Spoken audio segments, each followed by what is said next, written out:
Zero budget natural farming पढ़े हैं? पढ़े हैं। जैविक कृषि पढ़े हैं? Organic farming? चलिए, तो उसी रिगार्डिंग ये सेक्शन है पहला हमारा एडिटोरियल का। जो ये एडिटोरियल कल बड़ा बहुत जगह आप देख रहे होंगे, इसको देखे हैं इस पेज को।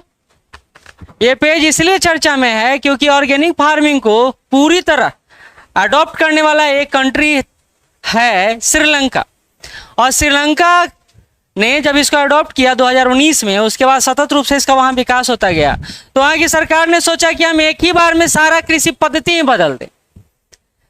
जब एग्रीकल्चर सिस्टम बदलेगा ना, तो बहुत सारा सकारात्मक और नकारात्मक परिणाम हो सकता है, पॉजिटिव और नेगेटिव इम्पैक्ट पड़ सकता है।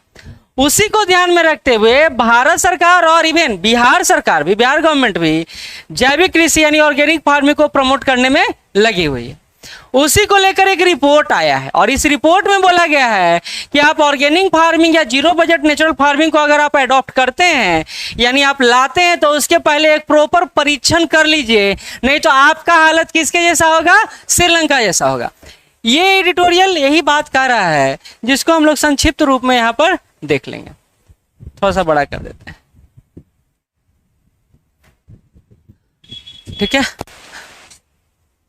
पहले बात किस संदर्भ में बात कर रहा है उसको देख लेते हैं। Can the race for organic farming bring a crisis like Sri Lanka? और ये रेस कौन लगा रहा है? भारत में रेस लग रहा है, विभिन्न राज्यों के स्तर पर रेस लग रहा है।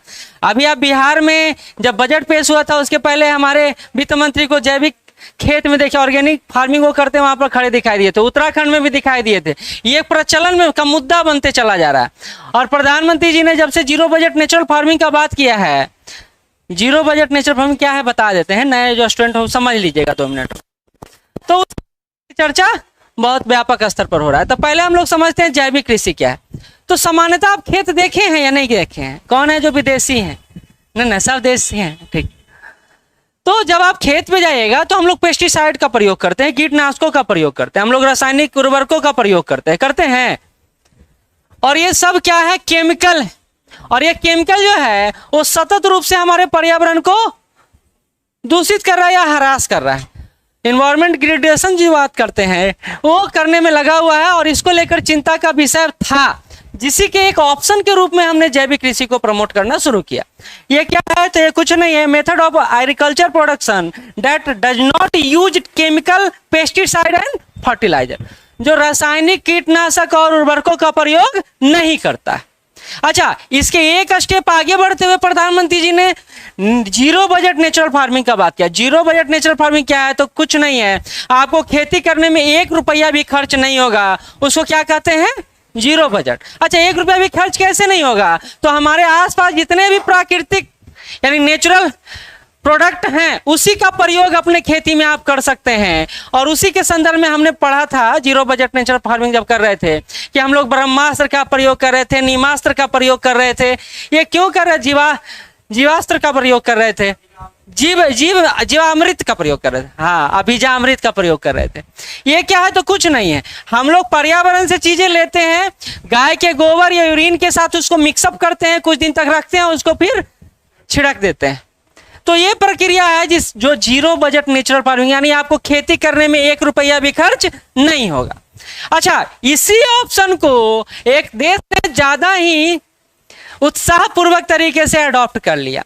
और हम लोग श्रीलंका क्राइसिस के बारे में पिछले साल पढ़े थे, कैसे राष्ट्रपति भवन में घुसकर सब तालाब में, स्विमिंग पूल में नहा रहे हैं लोग, तख्त पर बैठे हुए लोग। देखे थे ये पिक्चर?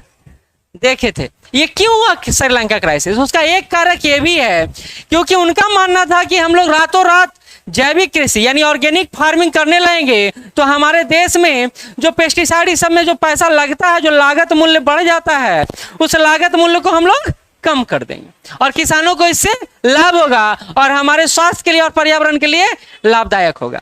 लेकिन इन्होंने ये नहीं सोचा था कि ऑर्गेनिक फार्मिंग के साथ एक दिक्कत है। क्या दिक्कत है? तो दिक्कत यह है कि प्रारंभिक रूप से वो उतना प्रोडक्शन नहीं देता है जितना देना चाहिए, और इसका घाटा होगा श्रीलंका के किसानों को।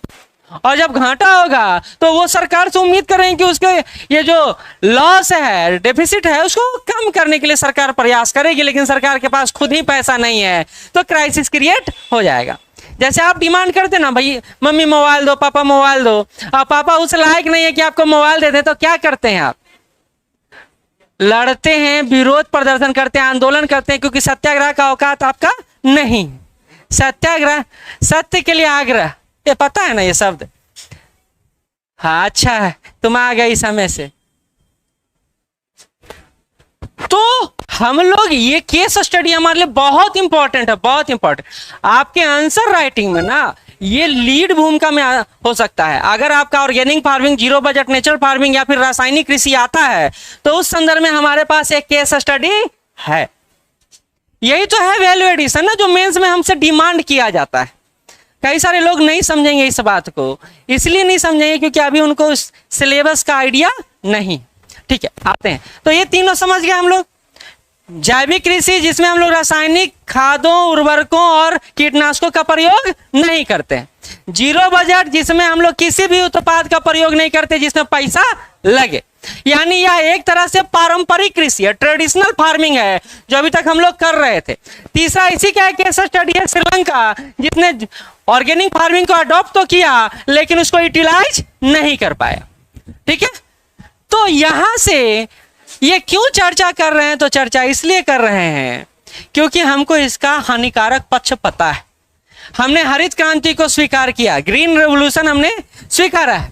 तो ग्रीन रेवोल्यूशन के 3 पिलर है, याद फिर से याद पढ़े हैं ना ग्रीन रेवोल्यूशन? ठीक है, 3 पिलर है। पहला है इरिगेशन। इरिगेशन मतलब सिंचाई सुविधा दो, क्योंकि आपको पता है रासायनिक। अच्छा, आप एक चीज किए हैं, कभी मसालेदार खाना खाए हैं? कभी तो खाए किए होंगे, पनीर खाए होंगे, मटन, चिकन, कुछ भी, मतलब जो भी खाए होंगे। एक बात दे नोटिस किए होंगे आप, ये खाने के उपरांत आपको प्यास ज्यादा लगता है। जिस दिन हम ये खाते हैं, हम 2 बोतल पानी एक्स्ट्रा रखते हैं ताकि पीते रहें रात भर। रात भर मतलब जब प्यास लगे। ये क्यों होता है? क्योंकि आप जब रासायनिक चीजों का उपयोग करते हैं ना, तो डिमांड, वो टूटने के लिए, जिसका बॉन्डिंग होता है ना, वो टूटने के लिए आपको ज्यादा पानी की जरूरत पड़ती है, क्योंकि पानी ही आपके इस बॉन्ड को तोड़ने का काम करता है, सहायक का काम करता है, तोड़ने का काम नहीं करता है। तो सिंचाई एक महत्वपूर्ण फैक्टर है, क्योंकि हम लोग हरित क्रांति में किसका उपयोग कर रहे हैं? रासायनिक खादों का, केमिकल इनपुट डालते हैं और कीटनाशकों का प्रयोग करते हैं, इसके लिए ज्यादा से ज्यादा पानी चाहिए। अच्छा, ये तीनों जो पिलर है वो किसको सबसे ज्यादा प्रभावित कर रहा है? पर्यावरण को। और जब पर्यावरण प्रभावित हो रहा है तो पर्यावरण में तो वायु भी आता है, मिट्टी भी आता है, जल भी आता है, और ये तीनों प्रभावित होगा तो सिर्फ पर्यावरण प्रभावित होगा या हम भी प्रभावित होंगे? हम भी प्रभावित होंगे। इसका जब साइड इफेक्ट देखा जाने लगा तो हमने यह समझा कि इसके कई सारे साइड इफेक्ट हैं, तो हमको अब ऑर्गेनिक फार्मिंग की तरफ मूव कर जाना चाहिए, यानी उधर स्विच कर जाना चाहिए। तो उसी संदर्भ में एक रिपोर्ट आया जिसमें जिस रिपोर्ट का नाम है, इस रिपोर्ट का नाम याद रखिएगा तो आपके लिए बहुत अच्छा होगा। रिपोर्ट है शून्य बजट प्राकृतिक खेती, अस्थिरता, लाभप्रदता और खाद्य सुरक्षा पर प्रभाव। देखिए, ये कृषि टॉपिक के लिए इंपॉर्टेंट है, आपके एसे के लिए इंपॉर्टेंट है। ऐसे में कृषि से संबंधित आता है ना, आप देखें ऐसे, यानी अच्छा चर्चा करेंगे आज। तो एग्रीकल्चर, ये रिपोर्ट का नाम याद रखिएगा तो इससे व्यापक प्रभाव पड़ेगा एग्जामिनर पर कि आपको ये पता है। इसको 3 संस्थानों ने मिलकर लाया है। पहला है centre for economic and social studies, दूसरा है institute of development study Andhra Pradesh. ये मूलतः आंध्र प्रदेश में शुरू हुआ, क्योंकि ग्रीन रेवोल्यूशन का सबसे पहला ऑर्गेनिक फार्मिंग सबसे पहले आंध्र प्रदेश में शुरू किया गया है, तो वहीं स्टडी किया गया। लेकिन यह स्टडी 2 स्तर पर हुआ है, एक दक्षिण भारत में, एक उत्तर भारत में। दोनों स्तर पर अलग अलग रिपोर्ट बात करते हैं, क्योंकि उत्तर भारत का रिपोर्ट यह बात करता है कि इससे किसानों को ज्यादा लाभ है, ज्यादा हानि नहीं है, जबकि दक्षिण भारत का यह रिपोर्ट बात करता है कि हम लोग जो ऑर्गेनिक फार्मिंग कर रहे हैं उससे घाटा किसानों को 58% तक घाटा है। अच्छा, ये रिपोर्ट फेरबदल भी हो सकता है, लेकिन लास्टली क्या निष्कर्ष निकला है उस पर भी चर्चा करेंगे।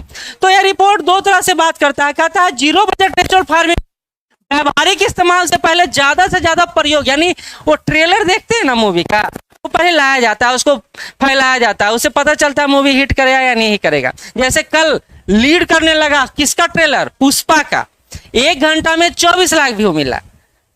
तो बेचारा न्यूज़पेपर वाला भी एक्टिव हुआ, तुरंत से टाइप किया कि पुष्पा का जो ट्रेलर है वो सुपरहिट कर गया। तो मूवी सुपरहिट करने का संभावना बनता है।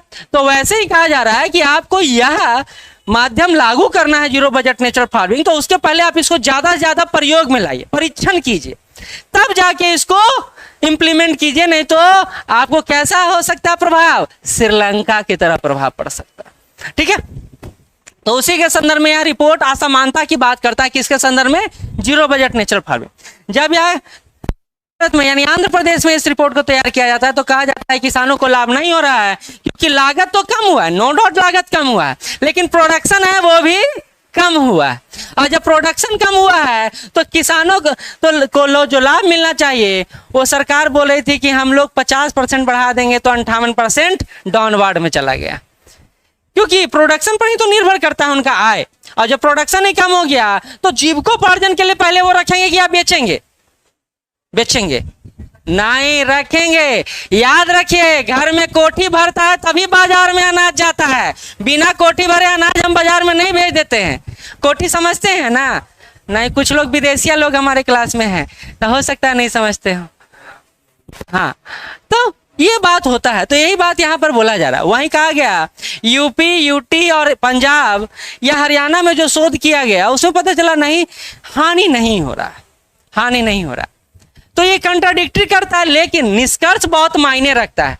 यह रिपोर्ट निष्कर्ष में क्या कहता है पता है, यह रिपोर्ट निष्कर्ष में कहता है कि जीरो बजट नेचुरल फार्मिंग को अपनाने से पहले कम से कम किसानों को जागरूक कीजिए कि कैसे कैसे जीरो बजट नेचुरल फार्मिंग वो कर सकते हैं, उनको ज्यादा ज्यादा जागरूक कीजिए, तब इसको इंप्लीमेंट कीजिए। डायरेक्टली इंप्लीमेंट कीजिएगा तो आपका हालत पड़ोसी की तरह हो जाएगा। ये एक अच्छा उदाहरण, ठीक है, तो ये आपके मेंस पॉइंट ऑफ व्यू से इंपॉर्टेंट है।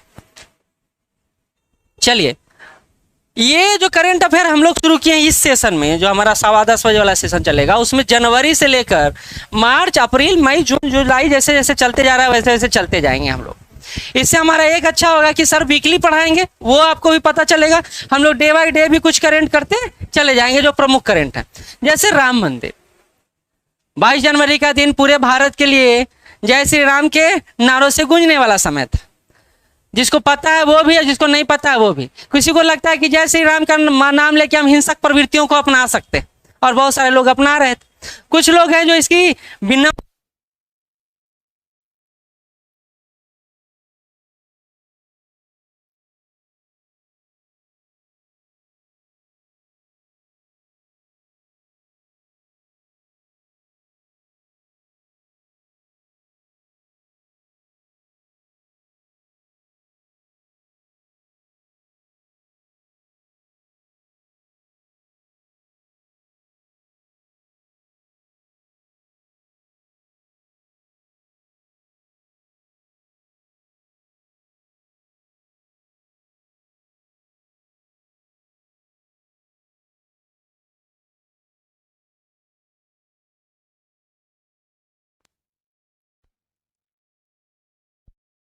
साउंड को हटाए कि हटिए भाई, बाबा को देखने दीजिए दुनिया को, नहीं तो फिर कैसे हो पाएगा। खैर, तो इसलिए बोल रहा हूं क्योंकि यजमान थे मोदी जी, और एक सरकार जब पार्टिसिपेट करता है ना किसी धार्मिक कार्यों में, तो वो हमारे पंथ निरपेक्षता मूल्यों के विपरीत चला जाता है। तो मीन्स का एक क्वेश्चन भी यहां से राइज हो जाता है। ठीक है, हालांकि बहुत अच्छा काम है कि मुखिया हमारे उसको प्रेजेंट कर रहे हैं, बुरी बात नहीं है, लेकिन हमारा संविधान क्या कहता है उसके विपरीत जाता हुआ दिखाई देता है। ऐसा लोग कहते हैं, हम नहीं कह रहे। ठीक है, यजमान है पीएम मोदी, और वास्तुकार कौन है, ये इंपॉर्टेंट है। वास्तुकार कौन, चंद्रकांत सोमपुरा है इसके वास्तुकार, जो इसको डिजाइन किए हैं। मूर्तिकार कौन है, ये तो बड़ा चर्चा में रहे, अरुण योगीराज जी। क्या बोले मीडिया में आके, भैया हम मूर्ति कुछ और बना के दिए थे, वहां चल गया तो कुछ और हो गया। ये तो प्रमोशन है कि भाई मोदी जी का इतना प्रभाव पड़ा कि उनसे राम भी प्रभावित हो गए, है ना। ठीक है, तो मूर्तिकार है अरुण योगीराज जी। वास्तुकार, वास्तुकला कैसा है, तो नागर शैली या द्रविड़ शैली, नागर शैली, नागर शैली और द्रविड़ शैली आपको आर्ट एंड कल्चर में पढ़ना है ये। और ये यूपीएससी में कई बार क्वेश्चन आ चुका है, और हमको लगता है सब यूपीएससी में भी आने का चांसेस बनता है। तो नागर शैली में है, और गुप्त काल के अंत में नागर शैली का उदय हुआ है, उसके बारे में डिस्क्रिप्टिव आप मेंस में पढ़ लेंगे। आगे इसका देख रेख कौन करेगा, जो अयोध्या मंदिर बन रहा है इतना बेमिसाल, जो बोला जा रहा है 2500 वर्षों तक कुछ होगा ही नहीं, और उसका जो पिलर बनाया गया है वो ग्रेविटी पिलर है, और भूकंप जोन 4 में आता है ये मंदिर, लेकिन 5 और 6 भूकंप भी आ जाएगा तो इसको कुछ नहीं होगा। खैर आएगा तब देखेंगे, जब तक हम लोग पढ़ लेते हैं, ठीक। तो श्री राम जन्मभूमि तीर्थ क्षेत्र ट्रस्ट द्वारा इसको आगे बढ़ाया जाएगा, देखरेख किया जाएगा। इस ट्रस्ट की स्थापना कब हुई, ये हमको नहीं लगता क्वेश्चन इससे आएगा, लेकिन जानने में कोई बुराई नहीं है। इस ट्रस्ट की स्थापना 2020 में हुआ, जब सुप्रीम कोर्ट का वर्डिक्ट आया था, याद है? पूरा भारत बंद था, हम लोग उसके पहले, और 2008 में ही वर्डिक्ट आने वाला था, हम लोग चेन्नई में थे, पूरा चेन्नई बंद, क्योंकि पिछले बार जब वर्डिक्ट आया था तो पूरे भारत में खून खराबा हुआ था। लेकिन अब लोग जागरूक हो गए, अपन प्राण बचाने में लगे हुए, दूसरा का प्राण कौन लेता है ना। चलिए, इसके अध्यक्ष कौन है? तो महंत नृत्य गोपाल दास हैं जो इसके महंत है, अध्यक्ष, ठीक है। तो ये एक फैक्ट हो गया जो श्री राम मंदिर से जुड़ा हुआ हो गया। आगे आते हैं, श्री राम मूर्ति का निर्माण किया गया है काला ग्रेनाइट से, इसलिए अच्छा, श्री कृष्ण हो या श्री राम हो, दोनों को कृष्ण कलर का क्यों दिखाया जाता है? क्यों दिखाया जाता है? बचपन क्यों दिखाया? कहाँ गया मुकेश? वहां है। बचपन में काले होता है सब, तब तो अंग्रेज लोग काले होगा। इस क्लास में जितने गोरे लोग काले पैदा लिए थे, हम हो सकते काले हो नहीं, आप समझ। हाँ, भारत के सबसे प्राचीन जनजातियों को देखिएगा तो कैसा रंग है। जैसे आप अमेरिका में चले जाइए तो वहां के जो मूल निवासी हैं उनका रंग कैसा है? काला है। हमारे यहाँ भी जो मूल निवासी है उनका कलर कैसा है? इनको मूल निवासी माना जाता है। इस हम लोग संक्रमित हैं, हम लोग 2 युग्मों से मिलके बने हैं, जिसमें एक तरफ गोरे लोग है, एक तरफ काला, मतलब एक यहाँ के लोग जो थे उनसे मिलकर हमारा निवास, सामने लोगों का। लेकिन अभी भी जनजातियों में चले जाइए तो एकदम उजला उजला जनजाति मिलेंगे। तो हमारे मूल जनजाति को लेकर ये संदर्भित करता है। तो ये काला ग्रेनाइट से किया गया है, जो कहाँ से लाया गया था? कर्नाटक से लाया गया था। इतना बड़ा पत्थर शिलाखंड को बनाया गया था। खैर, राम मंदिर का गर्भपात जिसको मकराना पत्थर से बनाया गया है, और इसका डिटेल एक वीडियो बना चुके हैं, तो बस इतना ही याद रखिए।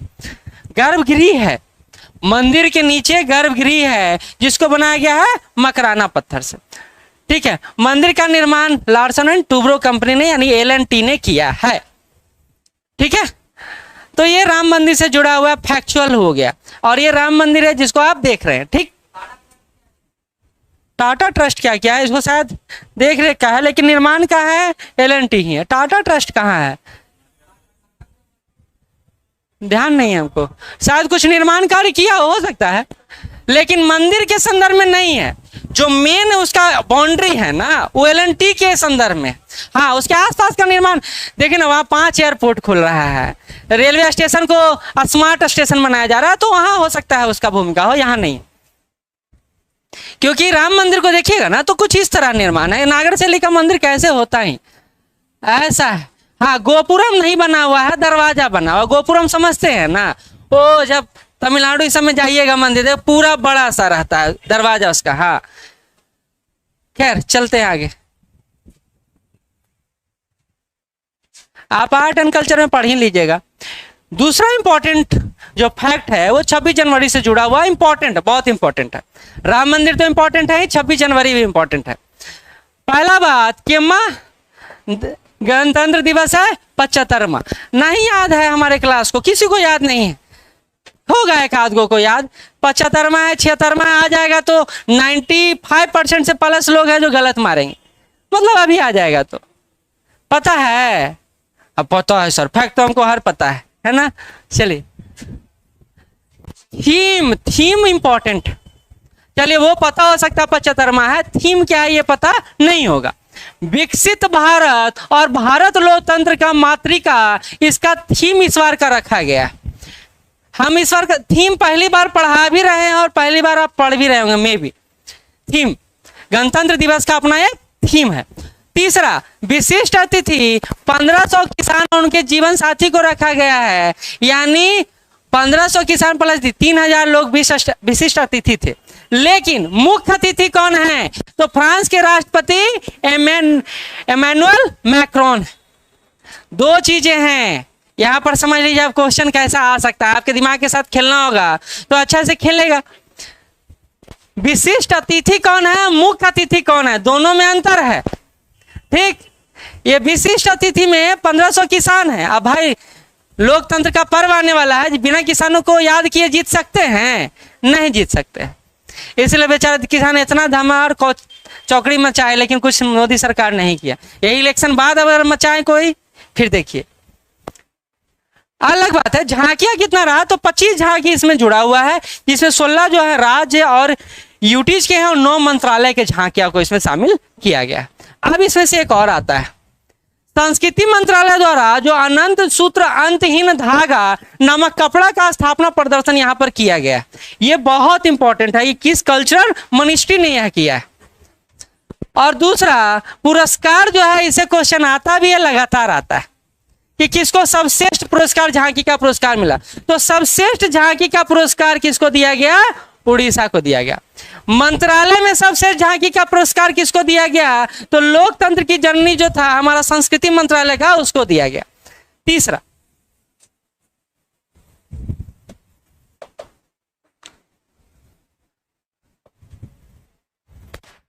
सॉरी,